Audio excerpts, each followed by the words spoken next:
I was right back where I had been, at the shooting range holding a rented Glock 34. I pulled out the magazine and counted the bullets. I was one shy. I suppose I was expecting it to all have been a dream or a hallucination, but no, I was one bullet shy. I thought to myself how lucky I was, that of all the times I could have been taken to fight that creature, it was when I had a gun in my hand. I almost laughed at the thought of if I had been in the loo, but my smile quickly faded and was replaced with fear. What if I had been in the loo? I said out loud.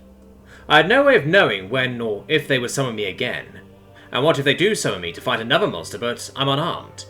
Sure, I had learned plenty about hand-to-hand combat over the last few years, in response to my last abduction, but if I hadn't had a weapon this time, I had lost my enthusiasm and left the shooting range for the day. Arriving at home, a small flat but home nonetheless, I walked into my room, past a stack of dirty clothes, and sat on my bed. I started going over what I definitely knew about them, and then tried coming up with theories to fill in the gaps of what I didn't know. I lay flat on my back and began thinking out loud. They are small creatures resembling birds or fairies. They are intelligent, and they live in a world where they are not at the top of the food chain. I thought for a moment about what else I'd seen. They have magic or some kind of science so advanced that the difference is inconsequential, except for their weapons, I said, remembering that handball-sized rock that they launched at me the first time. When I had shot that thing, the little blue one that summoned me was amazed. I know that for sure. I then started to consider how I knew that. None of those creatures had ever spoken a single word to me. They seemed to be telepathic in some way, communicating their thoughts as desires and emotions rather than full proper words. The first time they took me, they put in my head a desire to serve a master in some fashion, but never once did they actually speak directly to me. I mulled all of this around in my head for a solid hour before my stomach began to rumble, and I decided to cook something to eat. My kitchen, like my flat, was small and left much to be desired, but it fit my personality just fine. I like things simple and understandable. I like to be able to analyse something down to its smallest part and know what makes it tick. I walked into my kitchen, pulled out a boiling pot, filled it with water, and put it on the stove. Maybe some ramen and crisps, I said, sticking my head and arm into my pantry to try and find a packet of ramen. I found one at the very back of the cabinet. Gotcha, I said proudly, and turned around to go back to my stove. There was just one problem. It wasn't there. In fact, neither was my flat for that matter. I was standing in a field of bluish-green grass and a burned orange sky. Gold and pink clouds floated and danced in it like a graceful ballerina doing a show for the whole world to see.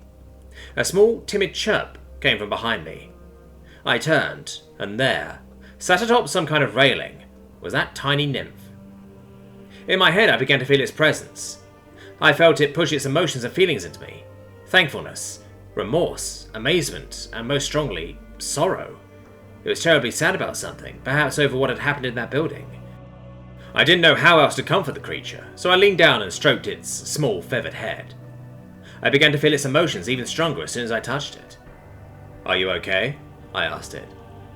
It didn't answer, of course, but it did let its head sink into my hand, and I felt just how much anguish it was in. I could almost see its thoughts as if they were playing like a movie in my head.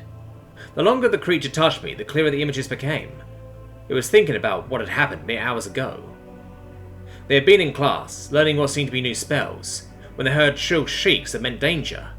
Outside, an enormous beast had accidentally been summoned by another student. They had wanted something strong and fierce, and got exactly that.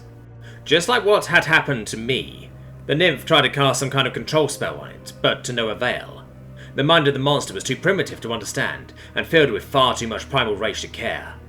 It had mauled the nymph to death, then proceeded to rampage throughout the school. Most students flew to safety, some of the teachers did too, but others tried to fight it off. They launched their rocks at it, but the monster's hide was too tough. One teacher tried to use magic on the beast, but that only served to anger it.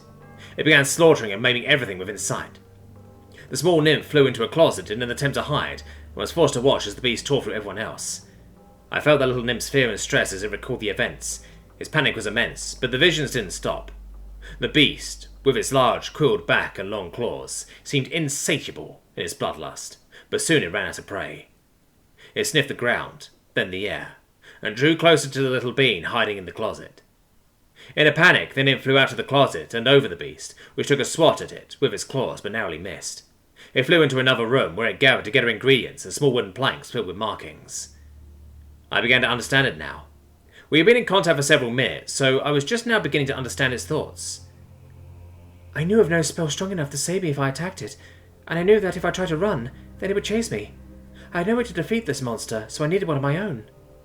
Its voice was like a faint whisper in my head. No longer was it merely emotions or desires, but actual solid words, however soft they may have been. I can understand you, I said, amazed. It pulled away in what seemed to be shock, or perhaps confusion. You can speak? It said, sounding some mix of terrified and baffled.